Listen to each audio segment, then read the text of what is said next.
किस मुंह से हम घर जाएं? हम बेटियों से एक बात कहते आए हैं, आज फिर इस दतिया की पावन धरा से कहना चाहें। मेरा बेटियों से निवेदन है, तुम्हारे घर में कितना भी झगड़ा हो जाए, तुम्हारे घर में कितनी भी लड़ाई हो जाए, आपस में कितना भी सास से, ससुर से, पति से, जेठानी से, देवरानी से कितना भी झगड़ा कर लो, पर निवेदन केवल इतना सा है कि अपने घर की देहली छोड़कर कभी कहीं मत जाओ, उस देहली के अंदर।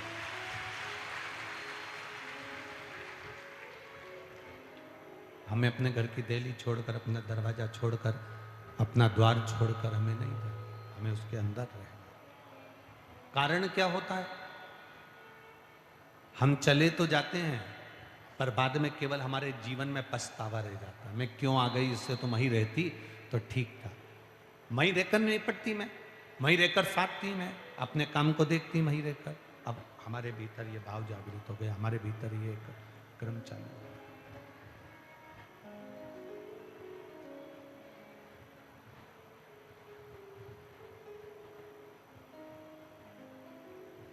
मंडप को लगा कि मेरे पिताजी के सामने अगर मैं जाऊंगा और मेरे पिताजी तो मुझे देखकर कहेंगे कि बताओ, मैंने तो अपने बेटे को मना करा था और बेटा तो भी नहीं माना, और आखिर में वही हुआ कि मेरे बेटे के दोस्तों ने ही बेटे का वध करने का प्रयास करा और अधमरा सा छोड़ कर चले गए। उसको कोई हिंसक पशु पक्षी खा जाता, वो मर जाता, पर वो तो बाबा की कृपा थी। कुष्मांड ऋषि का कोई पुण्य प्रबल था, उनका भजन, उनकी कीर्तन, उनका स्मरण कुछ प्रबल होगा जिसके कारण वो बच गया। कोई बहुत बड़ा एक्सीडेंट हो जाए, कोई बहुत बड़ा रोग आ जाए, कोई बहुत बड़ी तकलीफ आ जाए, और उसके बाद भी तुम उस रोग से, उस एक्सीडेंट से, उस तकलीफ से अगर बाहर निकल जाओ तो समझ लेना तुम्हारे माता पिता या तुम्हारे घर का कोई व्यक्ति शंकर की आराधना करता होगा, तो हम पार उतर गए, हम बच गए, हमारे प्राण बच गए, हम बचे। ये एक पत्र आया है, देखिए पत्र सारे अच्छे हैं, पर कुछ पत्र जो आए हैं वो देख लीजिए। आए हो, बैठे हो शिव महापुराण की कथा सुनने के लिए भगवान शंकर के दरवाजे पर। आपको लग रहा होगा कि आप शिव महापुराण की कथा में पहुंचे हो, पर अपने दिमाग से निकाल देना, आप कथा में नहीं पहुंचे। शादी में मोहल्ले के अंदर शादी हो रही है, कॉलोनी में शादी हो रही है, जिस घर में शादी हो रही है वो बुलाता उसी को है जिससे उसकी पहचान होती है, पूरे मोहल्ले वालों को नहीं बुलाता। शादी करने वाला व्यक्ति अपने मोहल्ले में, अपनी कॉलोनी में उसी को निमंत्रण देता है जिससे उसकी पहचान होती है, और शिव महापुराण की कथा में वही पहुंचता है जिसका मेरे भोलेनाथ कल्याण करने वाले। बोल बम का नारा है, ये बुलाता, खींचता, पकड़ता उसी को है जिसके ऊपर करुणा करने वाली हो। ये कथा तो दतिया में आज विराम हो जाएगी।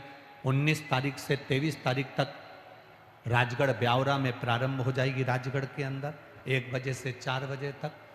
हम तो उस क्षेत्रवासियों को भी कहेंगे, मौका मिले छोड़ना नहीं। सावन के महीने में अगर सुनने को मिल रही है, बिल्कुल मत छोड़ो। आज 14 तारीख को यहां कथा विराम हो जाएगी, कल 15 तारीख बीच में पड़ेगी, 16 तारीख को सीहोर का मेरे कुबेर भंडारी की कावड़ भराती है। जिसने पिछले वर्ष कावड़ भरी हो उसके घर जाकर पूछना कि 1 साल में तूने बाबा की कावड़ भरी थी, बाबा ने तेरा भंडार भरा कि नहीं भरा, ये अंदाजा पूछिए। 16 को बाबा की कावड़ भराएगी। हमने पहले भी कहा, भाव से जिनके संतान नहीं, औलाद नहीं, 15 साल, 20 साल, 25 साल भी हो गए हों, 4 चावल के दाने अपने पल्लू में डालकर 16 तारीख की कावड़ अवश्य भरना। जो बेटा बेटी हैं जो लगे हैं कंपटीशन एग्जाम की तैयारी में, खूब मेहनत करो और बाबा की एक बार कनेर का फूल साथ में लेकर कुबेर भंडारी की 16 तारीख की कावड़ जरूर भरो।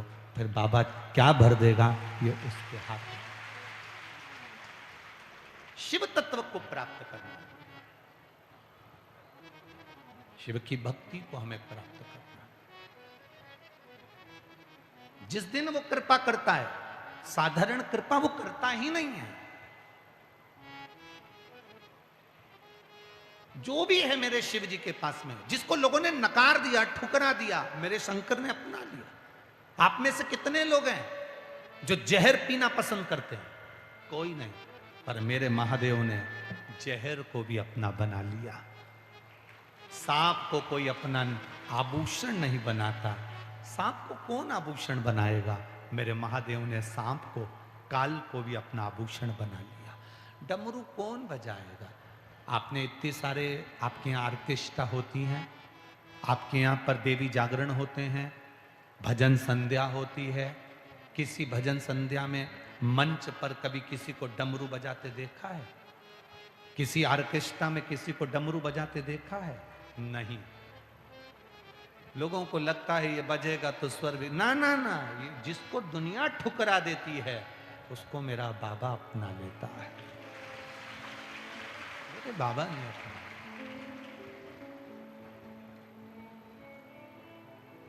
चंद्रमा जो शिव जी के मस्तक पर है, द्विज का चंद्रमा, दूज का, कमजोर हो गया, एकदम कमजोर, और इतना ज्यादा कमजोर हो गया कि उसको कोई अपनाने को तैयार नहीं हुआ।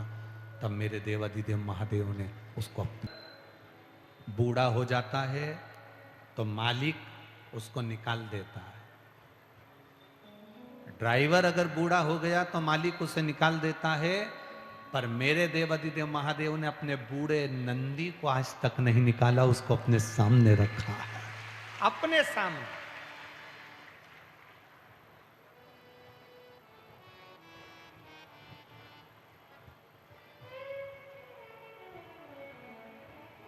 उसको अपने करीब में रखा है, दूर नहीं भगाया। मेरी जीजियों और मेरे भाई जितने यहां बैठे हैं, एक अंदाजा लगाना अपनी जिंदगी में। हम तो कथा कर कर चले जाएंगे आज यहां से, पर आप जो आपने 10 तारीख से 14 तारीख तक 5 दिन की शिव महापुराण की कथा सुनी है, उसको डायरी में लिख के रख लेना कि मैंने इतनी तारीख को कथा सुनी थी और पंडाल में बैठकर सुनी थी, टीवी के सामने सुनी थी या मोबाइल पर सुनी थी। अगला वर्ष तो जान दो, ये 10 से 14 3 महीने बाद की भी मिलाकर देखना कि तुम पर मेरे बाबा ने कृपा करी कि नहीं। खाली ना जाता कोई दर से तुम्हारे, खाली ना जाता कोई दर से तुम्हारे, मैं भी खड़ा हूँ नंदी बाहे फसारे, अपने हृदय से लगा लो, लगा लो, गिरी जा रही हो, उठा लो, उठा लो, भोले अपने दर से अब तो न डालो, गिरा जा रहा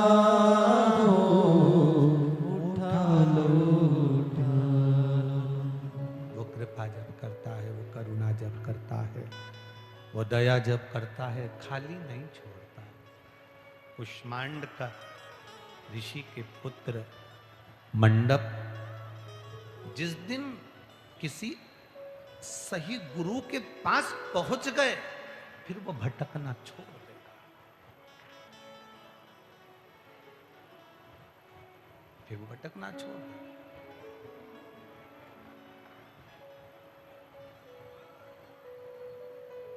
मंडप अपने घर नहीं गए, घर गए ही नहीं। पिता को क्या मुख दिखाऊंगा, पिता को क्या कहूंगा कि मेरे दोस्तों ने मुझे मारने का प्रयास किया। पिता को क्या मुख दिखाऊंगा, मंडप नहीं गए।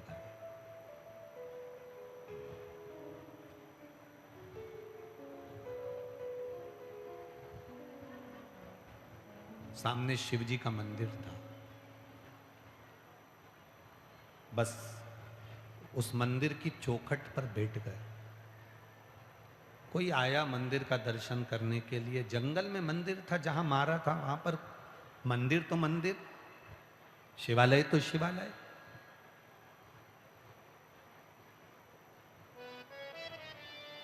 मंदिर और शिवालय में अंतर होता है। मंदिर में भगवान स्थिर होते हैं, मंदिर में भगवान बैठा मिलता है। शिवालय जहां शंकर भगवान का शिवलिंग है और बाहर नंदी है, उसको शिवालय कहा गया। शिवालय में भगवान बैठा हुआ नहीं मिलता। भगवान का नियम है, तुम्हारे मोहल्ले में, तुम्हारी गली में, तुम्हारी कॉलोनी में, तुम्हारे क्षेत्र में, तुम्हारी सोसाइटी में, तुम्हारे क्षेत्र के अंदर कहीं शंकर भगवान का ओटला है, कोई शिव जी का शिवालय है जहां नंदी है और शंकर का शिवलिंग है, समझ लेना वो मंदिर नहीं, वो शिवालय है। और शिवालय का मतलब ये होता है कि भगवान प्रतिदिन प्रदोष काल में शाम के समय नंदी को लेकर मंदिर से बाहर निकल जाते हैं और भ्रमण को जाते हैं। मंदिर में भगवान स्थिर होता है और शिवालय में भगवान स्थिर नहीं है। शिवालय में तो भगवान जाता रहता है, चलता रहता है।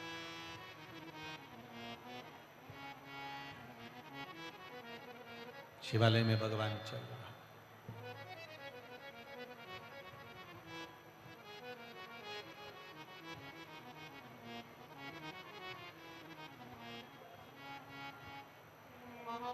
गाय के पीछे बछड़ा चलता है, गाय के पीछे बछड़ा चलता है, पति के पीछे पत्नी चलती है, भाई के पीछे बहन चलती है, और शिव जी को जल चढ़ाने वाले के पीछे मेरा महादेव चलता है।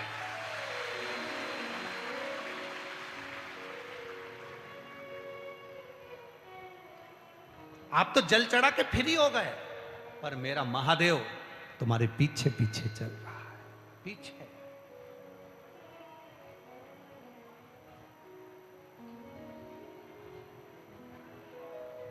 कितनी भी विषम परिस्थितियां आए, कितनी भी तकलीफ आए, कितनी भी विषम परिस्थितियां हो, कितना भी दुख हो, वो पीछे से सपोर्ट करता है, पीछे से संभालता है। इसीलिए हम शिव महापुराण की कथा में कहते हैं कि जो समय आज तुम्हारा चल रहा है, मधुमक्खी जैसे मत बनो।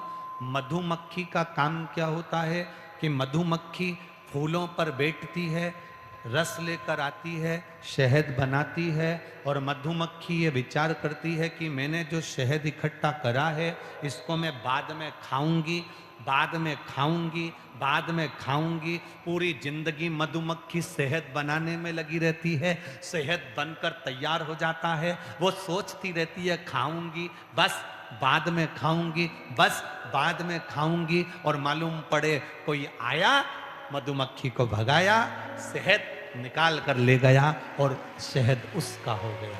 मधुमक्खी को फिर वो शहद नहीं मिला, मधुमक्खी को फिर वो शहद प्राप्त नहीं हुआ। हम भी मधुमक्खी की तरह हो गए। बस तो अभी मेरा अच्छा समय आने वाला है, तब मैं देखूंगी। अभी बस मेरी जॉब लगने वाली है, उसके बाद देखूंगा।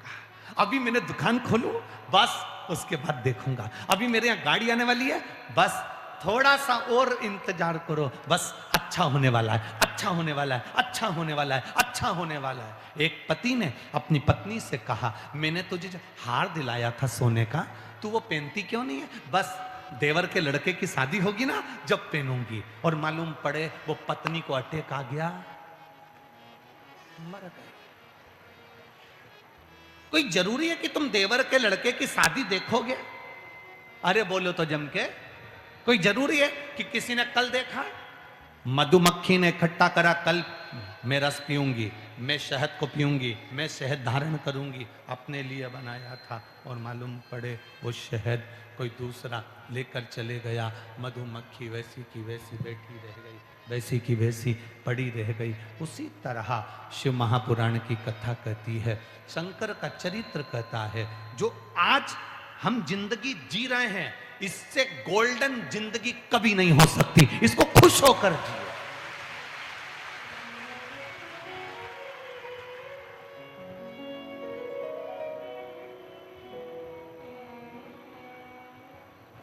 जो हम आज जिंदगी जी रहे हैं, इसके बराबर कोई गोल्डन जिंदगी नहीं होगी।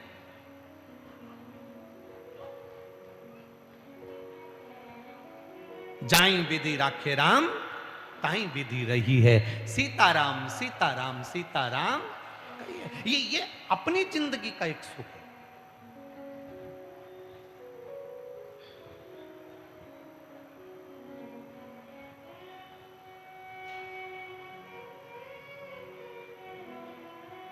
जो दिन आपका आज निकल रहा है, वो दिन श्रेष्ठ है। मंडप, शिव जी के मंदिर के बाहर बैठ गया, कोई आया शंकर भगवान की पूजन करने के लिए, आराधना करने के लिए, और जल चढ़ाकर निकल कर जा रहा था। भूलवश वो जल का जो पात्र था, जो लेकर जा रहा था जल चढ़ाने वाला, वो जल का पात्र लुढ़क गया।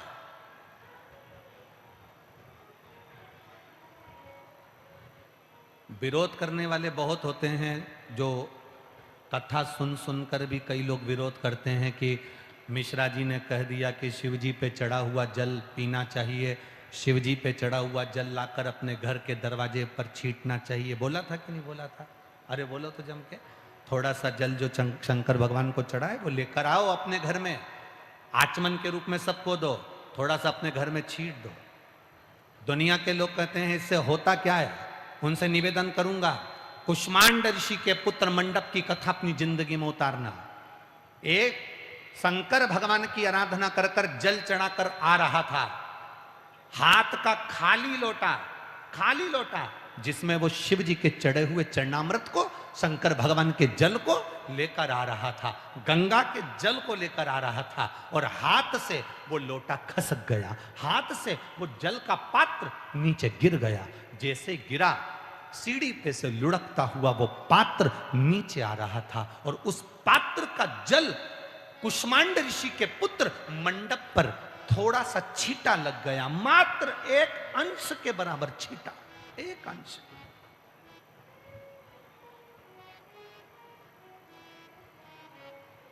केवल एक अंश के बराबर छींटा लग गया। मंडप के शरीर पर जो महादेव के गंगा जल का जो छींटा पड़ा, बस मंडप की जिंदगी बदल गई।